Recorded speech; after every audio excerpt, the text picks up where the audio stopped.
apa sih yang diharapkan gitu, atau learning outcome dari materi kita hari ini, terutama materi tentang pengeringan ya. Jadi setelah mengikuti perkuliahan hari ini, Mbak dan Mas itu diharapkan mampu menjelaskan mengenai prinsip pengawetan dengan proses pengeringan, ya. Kemudian teknologi pengeringan itu sendiri dan pengaruhnya terhadap kualitas produk pangan. Ya, jadi memang masing-masing teknologi pengolahan pangan itu dia memiliki kelebihan dan kekurangannya, gitu ya. Jadi ada satu sisi yang dia itu akan menjadi meningkat, misalnya ya beberapa teknologi pengolahan itu kan goalnya atau tujuannya itu kan akan memperpanjang masa simpan. Tetapi biasanya juga ada beberapa teknologi yang menyebabkan terjadinya penurunan mutu, kualitas, atau bahkan beberapa kandungan zat gizinya. Itu ya. Jadi ada kelebihan dan kekurangannya masing-masing. Nah, hampir sama dengan proses pengalengan gitu ya. Jadi pengawetan ini juga sudah diterapkan sejak zaman dahulu. Jadi dari learning outcome yang saya kemukakan tadi, penjelasan hari ini itu akan dibagi menjadi 3 ini. Jadi prinsip pengawetan dengan pengeringan itu, kemudian prinsip dari proses pengeringannya itu sendiri, dan yang terakhir adalah beberapa alat pengering yang biasa digunakan. Ya, jadi nanti alat pengering itu kan akan terbagi menjadi 2, ada yang pengeringan secara alami, ada yang pengeringan secara artifisial dengan menggunakan beberapa alat yang dirancang khusus gitu ya. Nah, tujuannya apa sih proses pengeringan itu? Jadi tujuan proses pengeringan di sini itu adalah mengurangi kandungan air dari bahan pangan sampai air yang tersisa itu tidak dapat digunakan oleh mikroorganisme untuk tumbuh lagi. Ya, jadi di sini kita tidak akan bisa mengurangi air itu sampai 0, ya. Tetapi yang diharapkan pengurangan airnya itu sampai dengan minimal sehingga air yang tersisa di dalam bahan pangan tersebut tidak dapat digunakan mikroba untuk tumbuh. Kenapa? Karena air itu merupakan salah satu media yang paling disuplai oleh mikroba untuk tumbuh. Ya, jadi kalau kandungan airnya masih tinggi, biasanya dia masih rawan atau masih cepat mudah rusak seperti itu. Nah, kalau sudah bisa ditekan kandungan airnya, di sini diharapkan daya simpan atau masa simpannya itu akan menjadi lebih lama, ya. Nah, kemudian yang kedua, tujuannya adalah untuk menghemat volume atau supaya mudah didistribusikan. Jadi kita tahu ya produk-produk yang dikeringkan itu kan dia akan menjadi lebih ringkas, ya enggak? Jadi menjadi lebih ringkas sehingga dia bisa meningkatkan efisiensi ketika produk tersebut ditransportasikan ataupun didistribusikan. Ya, itu. Jadi tujuannya itu. Yang pertama adalah menurunkan kandungan air, yang kedua supaya dia bisa lebih mudah didistribusikan atau menghemat ruang penyimpanan. Nah, metode pengeringan itu masih dipraktekkan sampai sekarang sebagai salah satu metode yang dianggap paling mudah gitu ya. Jadi bisa paling tidak minimal kan dengan teknologi pengeringan dengan menggunakan sinar matahari atau yang bisa kita sebut penjemuran itu paling mudah diaplikasikan ya. Jadi di sini dia relatif yang paling mudah untuk dilakukan. Nah, proses pengeringan itu bisa mengawetkan bahan. Kenapa? Karena tadi salah satu media pertumbuhan yang paling disukai mikroba yaitu air, di situ dihilangkan atau ditekan sampai jumlahnya minimal sehingga mikroba tidak dapat tumbuh, gitu ya. Jadi mikroba itu ada mikroba pembusuk, ada juga yang bersifat patogen. Nah, semuanya itu dihambat dengan proses pengeringan ini. Ya. Nah, selain itu, pengeringan itu juga akan menginaktifkan beberapa enzim-enzim yang dia akan menyebabkan beberapa reaksi kimia itu berlanjut, ya, seperti reaksi Browning dan sebagainya. Jadi beberapa enzim yang dia menyebabkan Browning enzimatik ataupun non enzimatik itu bisa diinaktifkan dengan menurunkan airnya, dengan menurunkan kadar airnya atau menghilangkan kandungan airnya. Nah, Iya, Pak. Sebentar ya, Mbak, sebentar. Sebentar ya.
Baik, mohon maaf ya Mbak, sempat terhenti sebentar. Jadi dari apa namanya pendahuluan yang sudah saya kemukakan tadi, kita bisa menyimpulkan definisi pengeringan itu apa. Ya, jadi definisi pengeringan di sini secara umum itu adalah pengeluaran sejumlah air dari bahan sehingga yang tersisa di dalam bahan tersebut itu tidak memungkinkan mikroorganisme untuk tumbuh atau hidup di situ, ya. Jadi prinsipnya adalah itu menurunkan kadar air atau menghilangkan air sehingga mikroorganisme tidak dapat tumbuh lagi. Nah, proses pengeluaran air dari bahan pangan itu memerlukan energi yang disebut dengan energi panas. Ya, jadi di sini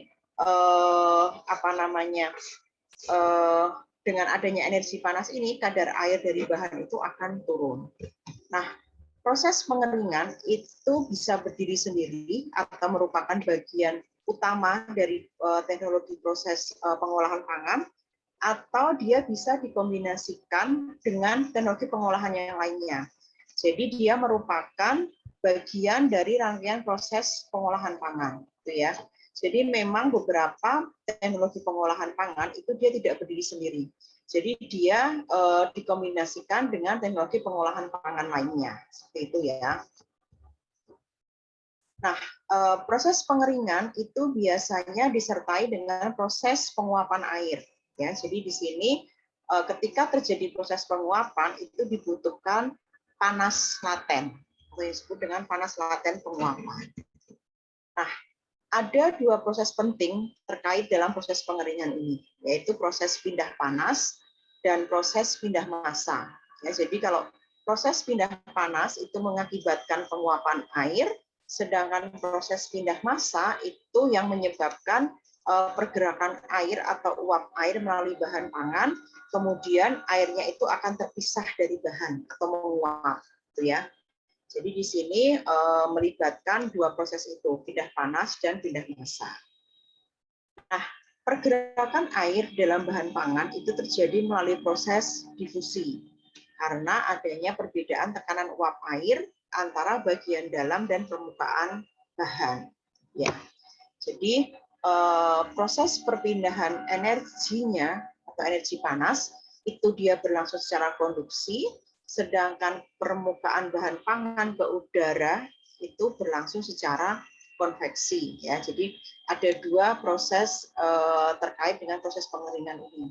Jadi proses konduksi dan proses konveksi. Nah, kalau kita lihat secara skematik bisa digambarkan seperti ini. Jadi ini adalah mekanisme perpindahan panas dalam proses pengeringan. Jadi di sini tray atau nampan atau baki ya atau kabinet dryer atau apalah lempeng yang digunakan untuk meletakkan bahan pangan. Di sini adalah bahan pangannya.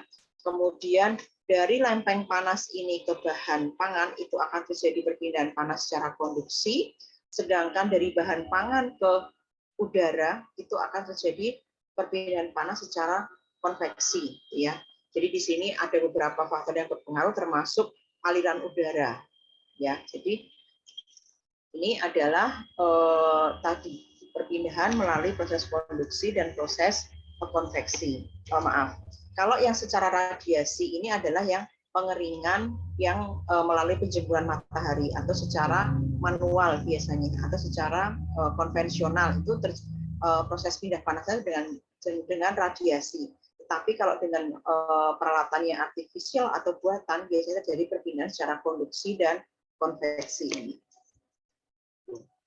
Nah, beberapa keuntungannya mungkin tadi sudah disinggung sedikit juga. Jadi karena dia tahan lama, artinya dia memiliki masa simpan yang tinggi, awet gitu ya.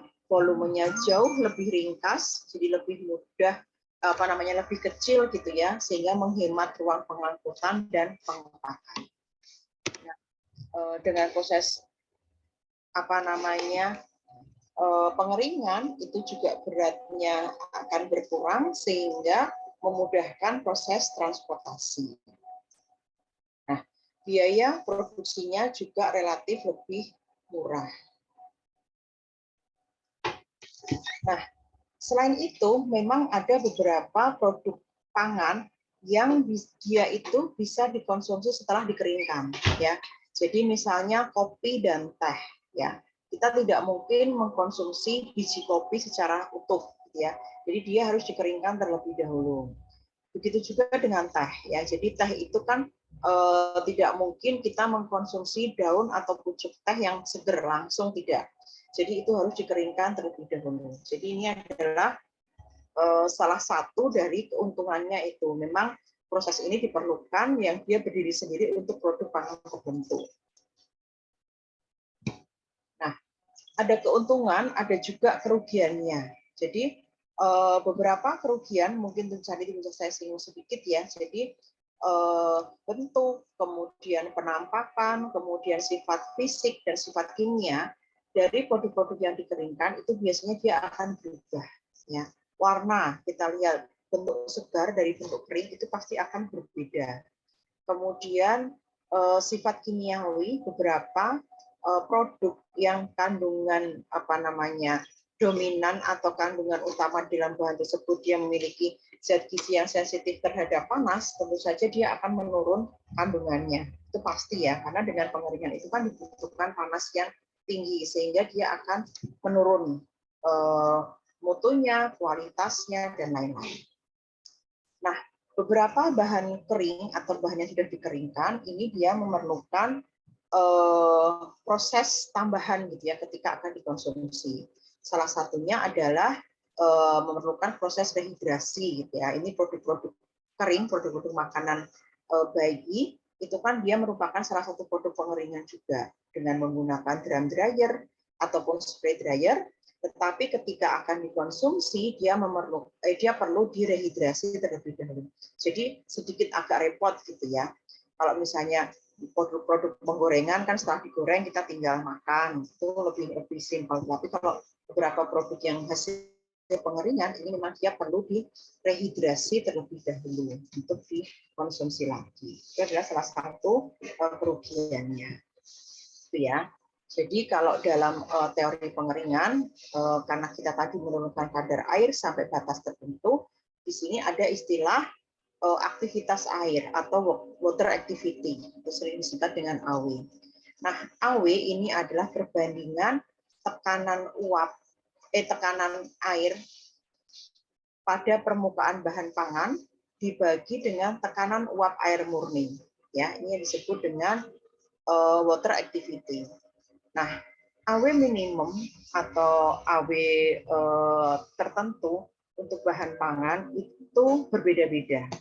Jadi misal cornflakes itu AW-nya itu sekitar 0,2 sekian gitu ya. Atau yang paling tinggi AW-nya itu adalah buah segar. Ya, dia kandungan airnya tinggi sehingga AW-nya juga tinggi ya. Di sini AW, jadi kalian harus bisa membedakan antara satuan untuk AW dengan satuan untuk kadar air. Kadar air itu biasanya satunya sampai persen, sampai 100% gitu ya. Kalau AW itu maksimal hanya 1 ya. Jadi yang mendekati kadar airnya 100% untuk buah segar, sayuran segar yang kandungan airnya tinggi, itu biasanya AW-nya mendekati 1. Nah, semakin kering, AW-nya semakin rendah, gitu ya. Sama dengan kadar air. Tapi kalau kadar air satuannya adalah persen. Nah, dalam teori pengeringan juga, ketika kita akan melakukan proses pengeringan, kita harus memperhatikan AW minimum supaya mikroba, bakteri, kapang kapir, kapang kamir itu tidak bisa tumbuh. Jadi bakteri itu membutuhkan AW minimum sekitar 0,9. Sedangkan kapang itu membutuhkan AW minimum sekitar 0,8. Kamir juga sekitar 0,88.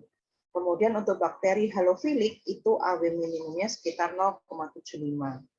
Kemudian kamir osmofilik itu AW-nya sekitar 0,67. Jadi ini penting ketika kita akan mendesain suatu alat untuk proses pengeringan. Ya. Nah, beberapa produk tadi ya berbeda-beda AW-nya. Jadi misalnya permen keras atau hard candy ya. Di sini kadar airnya itu sekitar 1-2%. Jadi hampir tidak mengandung air ya. Ini persen wet basis. Jadi persen berat basah ya. Kemudian karamel, marshmallow dan lain-lain. Jadi ini kandungan air berdasarkan wet basis, sedangkan ini adalah nilai AW-nya. Nah, ini adalah tabel kadar air dari beberapa bahan pangan yang telah dikeringkan sampai AW-nya itu 0,7 ya.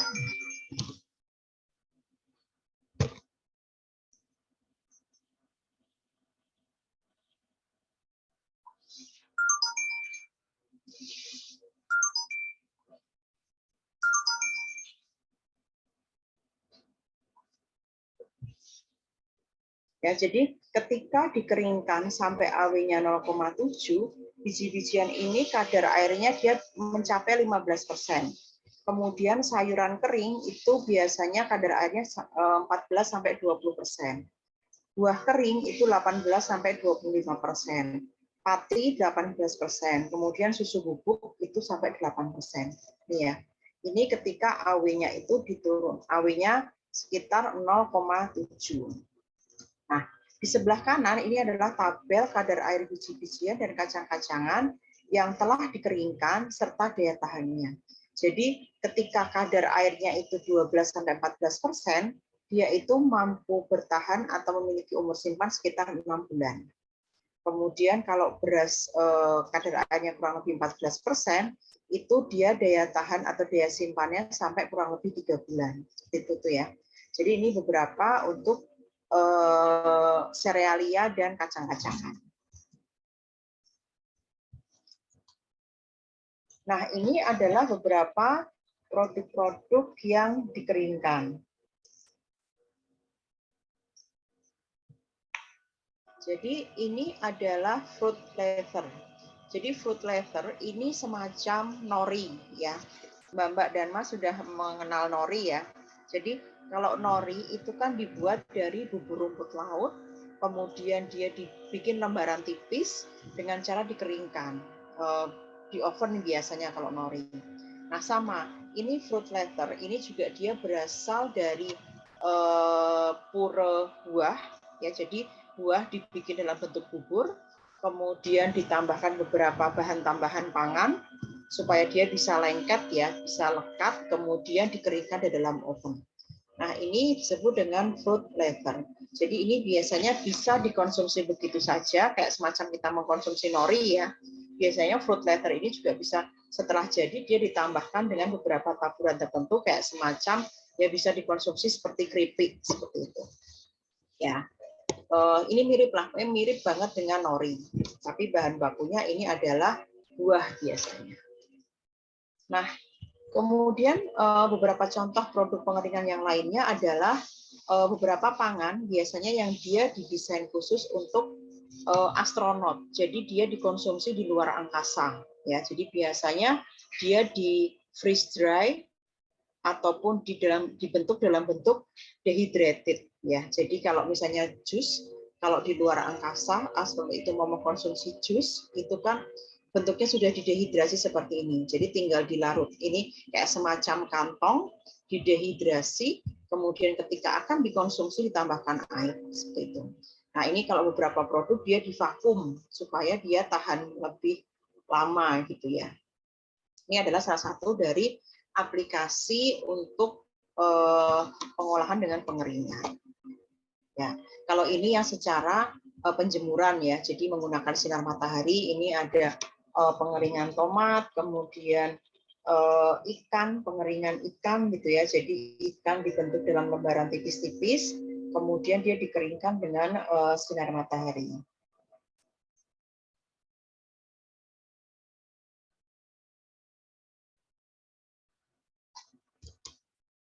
Nah, tadi sudah kita bahas mengenai prinsip dari pengeringan. Nah, apa pengaruhnya terhadap beberapa sifat bahan pangan? Jadi ini juga sebenarnya sudah disinggung sepintas-sepintas tadi ya di bagian pendahuluan ataupun di bagian yang keduanya.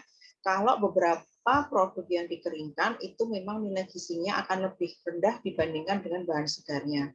Tetapi ada beberapa teknologi pengeringan yang dia mampu untuk mempertahankan nilai gizinya juga. Nanti di belakang ketika kita akan membahas mengenai beberapa peralatan, di situ ada freeze dry. Jadi dengan freeze dry itu nilai gizi, kemudian warna, aroma, cita rasa dan lain-lain itu hampir bisa dipertahankan. Tetapi kalau misalnya pengeringan yang dengan menggunakan sinar matahari itu biasanya akan terjadi penurunan nilai gizi ya. Dan ini biasanya diikuti dengan perubahan warna, perubahan tekstur, aroma dan lain-lain. Nah, dengan mengurangi kadar airnya itu biasanya protein, karbohidrat, lemak dan mineral itu akan terkonsentrasi. Tetapi vitamin dan zat warna dia akan rusak ya. Jadi karena vitamin ini biasanya vitamin dan pigmen itu kan dia tidak stabil terhadap suhu tinggi. Jadi dia akan rusak. Tetapi kalau protein, karbohidrat, lemak itu biasanya dia akan terkonsentrasi karena airnya dikeluarkan ya. Jadi dia menjadi terkonsentrat seperti itu. Nah, umumnya bahan yang dikeringkan itu akan berubah warna jadi coklat. karena terjadinya reaksi Browning enzimatik maupun non enzimatik ya. Jadi reaksi Browning secara non enzimatik ini adalah yang paling sering terjadi. Ya. Nah ini juga akan menyebabkan penurunan nilai gizi protein. Ya. Jadi ini adalah beberapa pengaruh pengeringan terhadap sifat bahan pangan. Nah yang tidak kalah pentingnya juga adalah ketika mengeringkan itu tidak asal suhunya ya. Jadi misalnya kita pengen mengeringkan dengan cepat, suhunya kita tembak atau kita naikkan setinggi-tingginya, itu juga tidak boleh. Kenapa? Karena itu akan menyebabkan terjadinya case hardening ini. Jadi produknya itu dia akan keras di bagian luar, dia artinya sudah kering, tetapi di bagian dalamnya belum kering ya. Jadi pengerasan di bagian luar. Itu yang disebut dengan case hardening. Biasanya ini terjadi karena suhu yang digunakan untuk mengeringkan itu terlalu tinggi.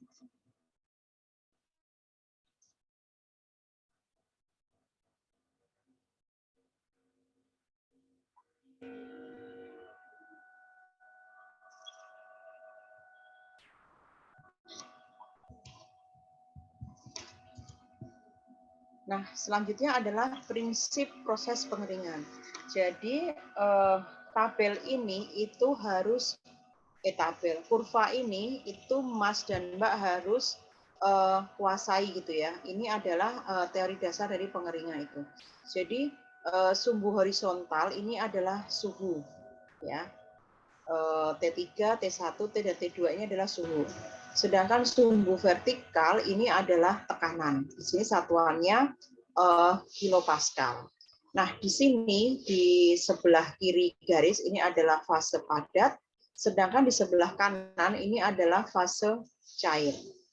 Nah, apabila panas dialirkan pada bahan pangan, maka bahan itu akan mengalami peningkatan suhu dari T1 ke T2. Nih ya, mengalami peningkatan suhu, tetapi di sini tekanannya tetap. Ya. Jadi di sini tekanannya konstan, dia akan berubah dari fase air menjadi uap. Ya. Nah, di tengah-tengah terjadinya kenaikan suhu ini terjadi proses kesetimbangan. Jadi pada saat suhu T ini dia akan terjadi transisi dari cair ke uap. Tadi kan dari sini kan dari padat menjadi uap ya. Di sini di tengahnya akan terjadi transisi dari cair menjadi uap.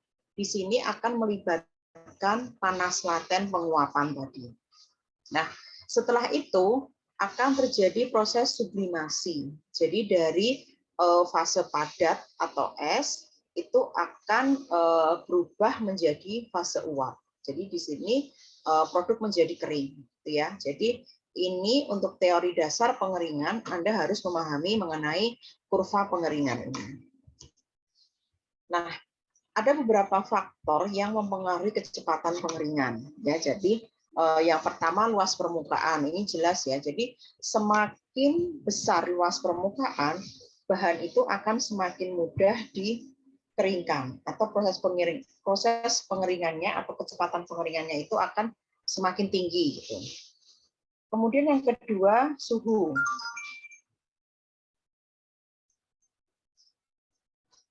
Ya, jadi suhu tetap harus diperhatikan tadi ya. Jadi jangan asal menggunakan suhu yang terlalu tinggi, nanti akan terjadi case hardening.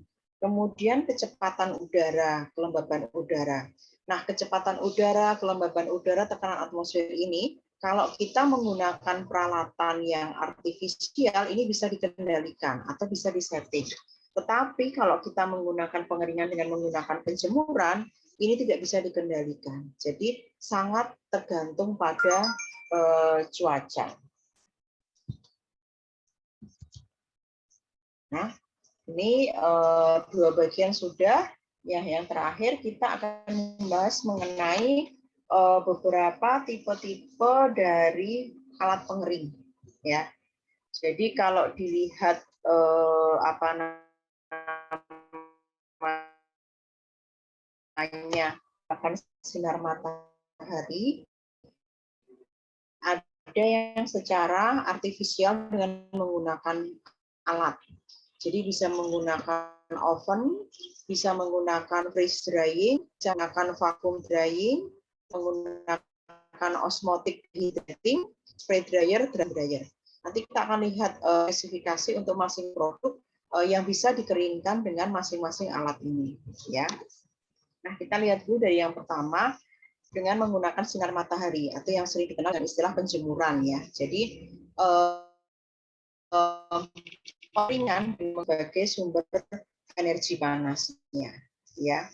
Jadi di sini biasanya kalau pengeringan dengan menggunakan sinar matahari itu memerlukan tempat yang luas, kemudian memerlukan waktu yang lama, ya. Kemudian mutu bahannya atau mutu hasil pengeringan itu tergantung pada cuaca, ya. Jadi kita tidak bisa menjamin misalnya pengeringan dengan sinar matahari selama 4 jam itu akan maksimal, belum tentu. Karena kalau misalnya panasnya itu tidak merata, mungkin 2 jam panas terik, kemudian setelah itu agak lembab, redup dan sebagainya, itu tidak bisa dijadikan pedoman gitu ya. Jadi di sini mutu bahan biasanya memang mutu hasil yang dikeringkan itu tidak bisa distandarisasi. Nah, sama dengan yang lain-lainnya, jadi dengan menggunakan penjemuran ini ada beberapa keuntungan dan kerugiannya. Kalau keuntungannya memang biayanya rendah dengan menggunakan sinar matahari. Kemudian alat-alat yang digunakan untuk mengeringkan itu juga lebih mudah ya, lebih murah. Jadi mungkin hanya memerlukan baki atau bahkan memerlukan alas gitu ya untuk mengeringkannya. Nah, kerugiannya apa? Tadi sudah saya singgung sedikit juga, jadi dia tergantung cuaca. Sehingga kontinuitas itu tidak dapat dipegang. Jadi tidak bisa tadi kita tentukan gitu ya, oh ya dikeringkan selama 4 jam, dikeringkan selama 2 jam, seperti itu. Nah, kemudian suhu, kelembaban udara, kecepatan aliran udara itu tidak bisa diatur. Ya, jadi semuanya serba alami. Ya, jadi di sini biasanya memerlukan waktu yang lama dan kecepatan pengeringannya itu tidak seragam. Nah, dengan penjemuran ini juga sanitasi tidak terjamin ya. Jadi sangat mungkin terjadinya kontaminasi silang. Entah itu dari udara, entah itu dari peralatan yang digunakan dan lain-lain. Ya. Kemudian mutu hasil pengeringannya itu lebih rendah. Nah, kemudian yang kedua adalah pengeringan buatan. Ya, jadi di sini yang disebut dengan pengeringan buatan itu adalah pengeringan dengan menggunakan alat pengering.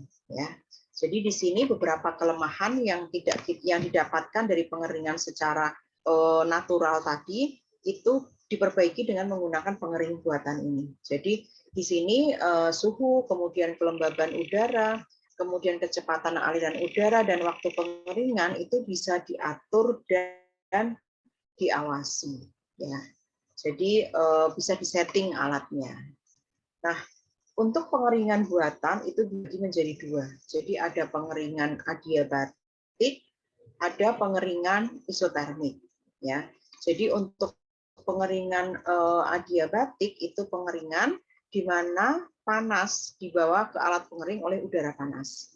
Tetapi kalau pengeringan isotermik itu bahan yang akan dikeringkan itu dia berhubungan langsung dengan digunakan sebagai media penghantar panasnya. Nah, ini adalah beberapa macam alat pengering biasa digunakan dengan menggunakan panas itu bisa menggunakan clean, menggunakan kabinet dryer, tray dryer ataupun pen ya, tunnel continuous, airlift, foot bed dryer, spray dryer dan lain-lain. Nah, ini adalah beberapa bentuk bahannya. Jadi kalau kita akan mengeringkan dengan spray dryer, nggak mungkin kita menggunakan bahannya itu potongan-potongan. Jadi tidak cocok. Biasanya potongan-potongan kecil ini bisa dikeringkan dengan menggunakan kabinet dryer, tray dryer ataupun pen dryer. Ya. Kemudian bisa juga dengan menggunakan foot bed dryer.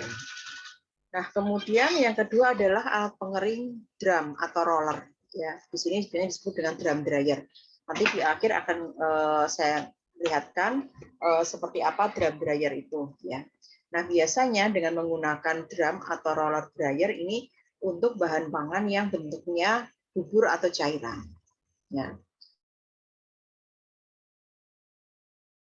Nah, kemudian kalau alat pengering vakum itu bisa digunakan bubur atau bentuknya cairan. Ya.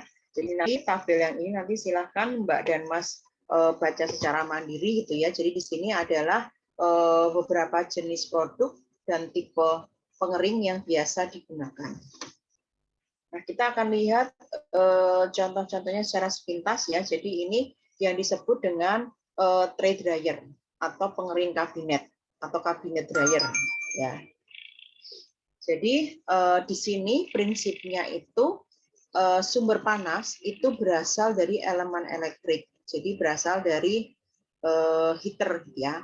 Kemudian dibawa oleh medium pemanas yaitu udara. Nah, laju aliran udara panas ke ruang pengeringnya itu diatur oleh blower ya. Nah, pada daerah ruang pengeringnya di mana proses pengeringan itu terjadi, bahan itu dia bisa kering karena terkena udara panas yang dihembuskan oleh blower tadi. Seperti ini ya, ini alatnya. Jadi di dalamnya ini adalah ruang-ruang pengeringnya. Di ujung biasanya ada blower yang dia akan menghembuskan udara panas tadi. Nah, kemudian yang kedua adalah freeze drying. Ya, jadi di sini proses pengeringan secara pembekuan. Jadi sebelum dikeringkan, bahan pangan itu dibekukan terlebih dahulu. Ya, jadi di sini pada proses pengeringan dengan menggunakan freeze drying ini adalah terjadi perubahan bahan padat menjadi uap dengan kondisi vakum. Jadi biasanya di sini tekanannya adalah kurang dari 4 mm Hg. Nah, suhunya, suhu pembekuan yang digunakan itu minus 12,2 derajat Celcius. Ya. Nah, kelebihannya apa dengan menggunakan freeze drying ini? Kelebihannya adalah bahan pangan itu terhindar dari kerusakan secara kimiawi dan mikrobiologis. Ya, jadi ini salah satu yang saya singgung di depan tadi, pengeringan yang terbaik gitu ya, dia menggunakan freeze drying ini karena di sini cita rasa, kemudian aroma, nilai gizi dan lain-lain dia bisa dipertahankan. Nah, kemudian daya rehidratasinya juga baik, jadi dia mudah dilarutkan kembali seperti itu ya. Nah, kelemahannya apa? Kelemahannya desain dengan menggunakan freeze drying ini sangat mahal, ya, menggunakan biaya yang mahal. Nah, ini prinsipnya ya. Jadi bahan pangan pertama kali dibekukan terlebih dahulu, ya. Jadi di sini dibekukan pada suhu minus 12,2 derajat Celcius tadi atau sekitar 10 derajat Fahrenheit. Dengan menggunakan kondisi vakum ya, tekanannya kurang dari 4 mm Hg. Nah, setelah beku, dia kemudian akan mengalami proses sublimasi, sehingga airnya tertarik keluar. Nah, produk kering yang dikeringkan dengan freeze drying ini dia akan bersifat poros.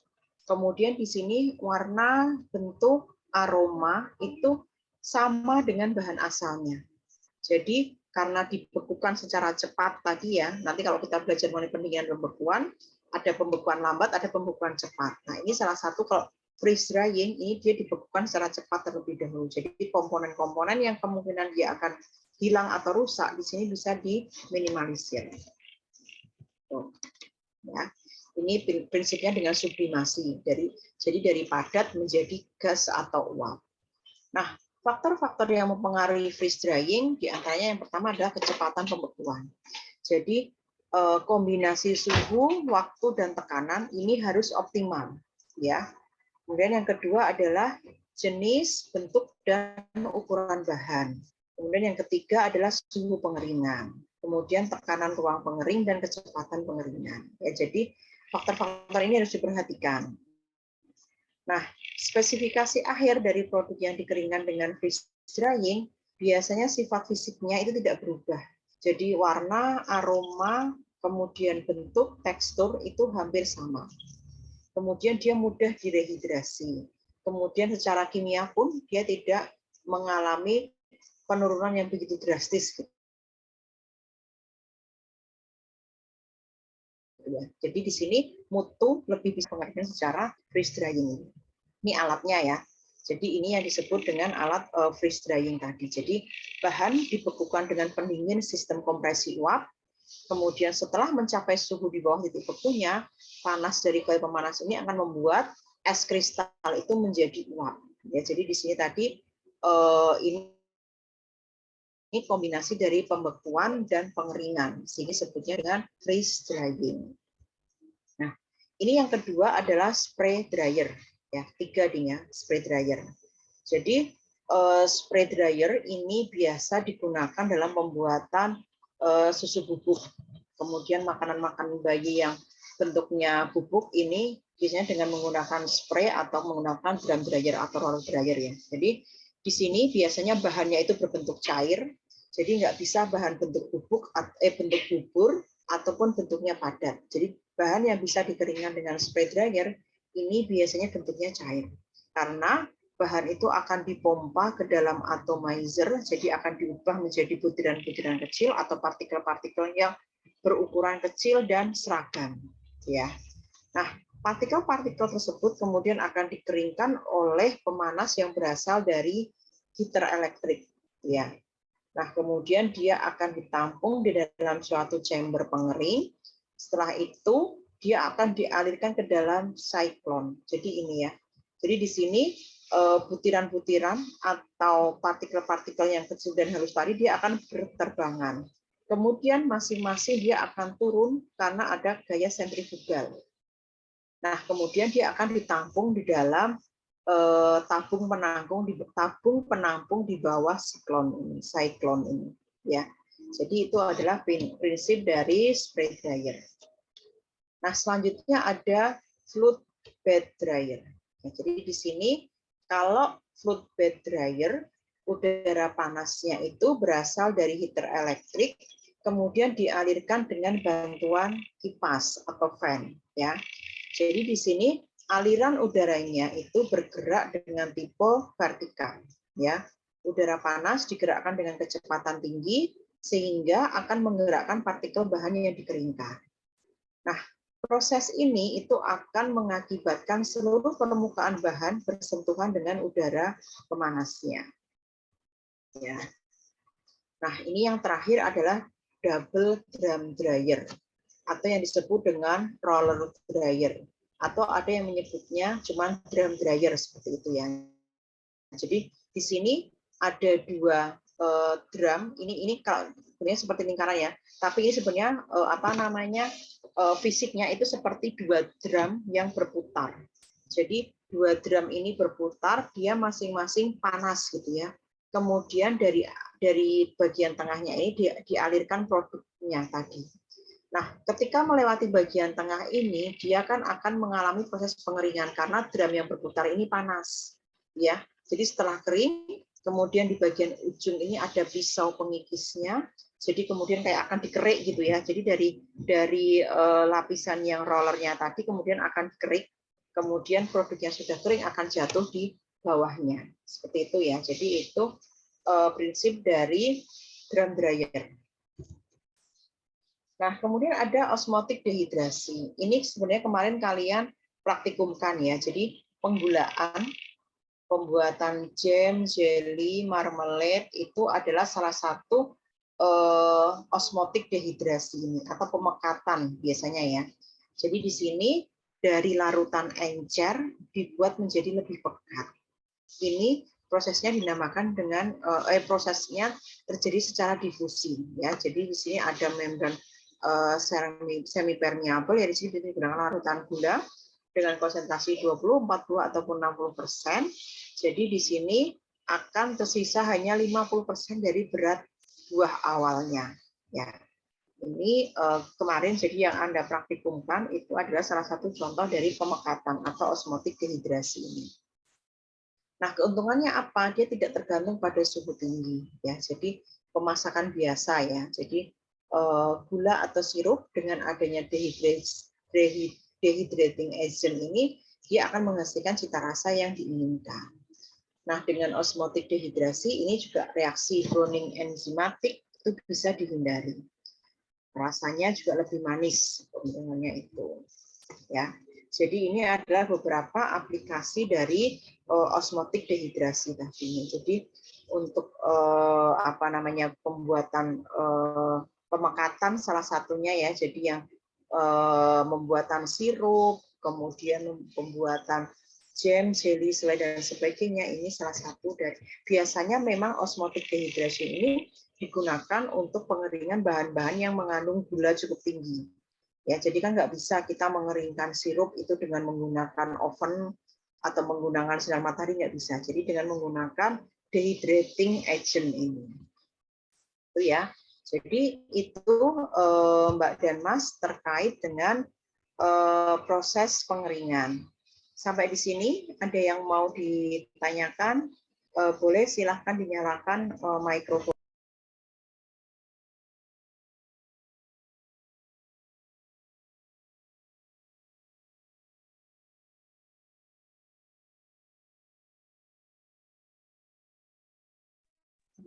Ada pertanyaan tidak, Mas dan Mbak? Izin bertanya, Ibu. Ya, silakan Mas Abi. Dalam pengeringan menggunakan sinar matahari langsung itu kan sanitasi kurang baik ya didapatkan untuk bahan makanan yang dikeringkan.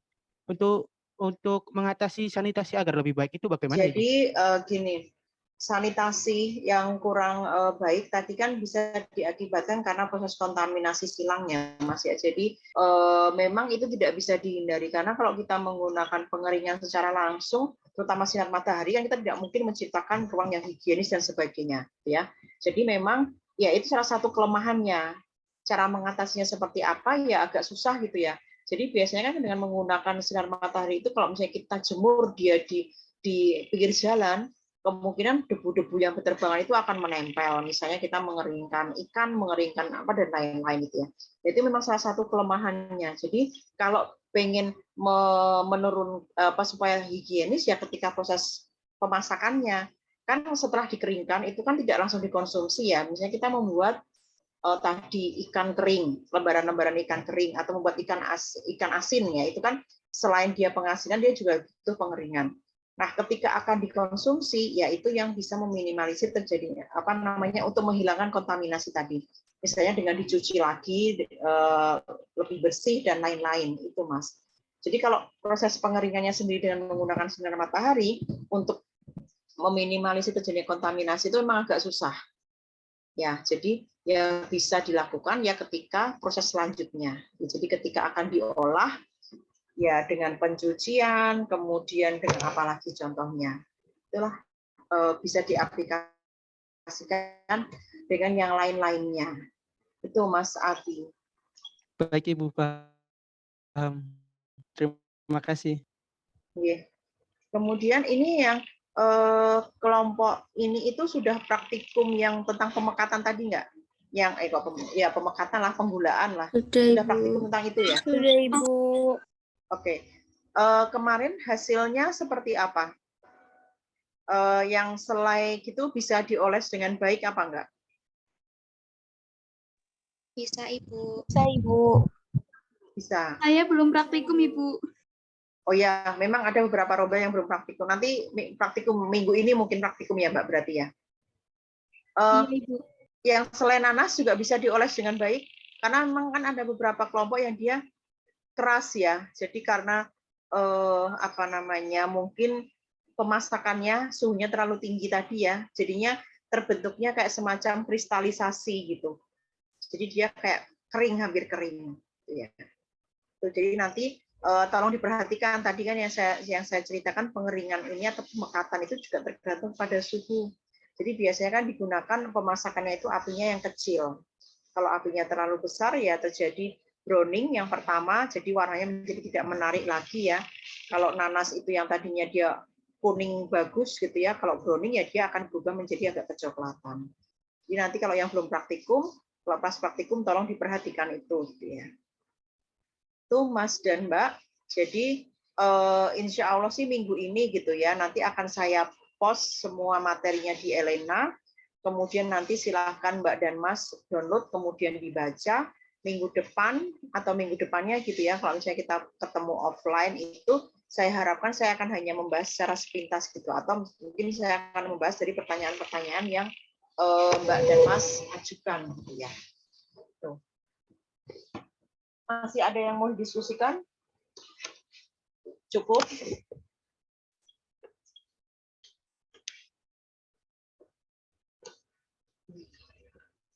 Cukup atau belum, Mbak dan Mas? Cukup, Ibu. Cukup, Ibu.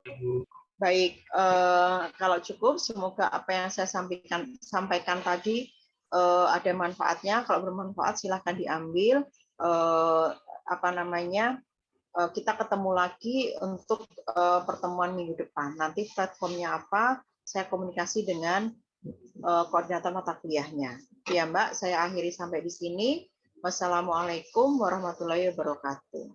Waalaikumsalam warahmatullahi wabarakatuh. Terima kasih, Bu. Ya, sama-sama. Terima kasih, Bu.